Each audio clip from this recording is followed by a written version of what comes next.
பிக்ஸடா implant முறையில பல்லு கட்டுறதுக்கு 5ல இருந்து 6 நாட்கள் ஆகும் சொல்றீங்க டாக்டர். இந்த 5ல இருந்து 6 நாட்கள் என்ன செய்வீங்க அப்படின்னு சொல்லி நிறைய பேர் வந்து கேட்டிருந்தீங்க.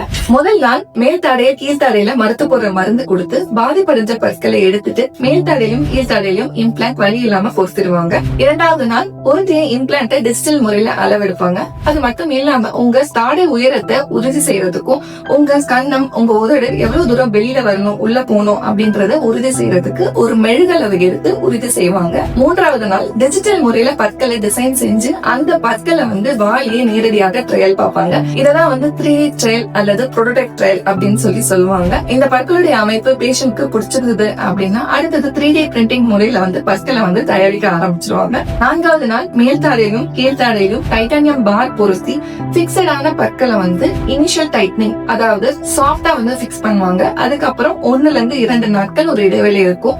ஏன்னா இம்ப்ளான்ட் பொருத்தியதுக்கு அப்புறம் அங்க இருக்கக்கூடிய ஈறுகள் ஆறதுக்காக அந்த இடைவெளி வந்து கொடுப்பாங்க.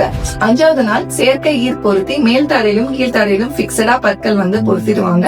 பற்கள் பொருத்ததுக்கு அப்புறமா அந்த பற்கள் பிக்ஸடா இருக்கும். உங்களால கழட்ட முடியாது. மருத்துவரால மட்டும்தான் அந்த பற்களை வந்து கழட்ட முடியும்.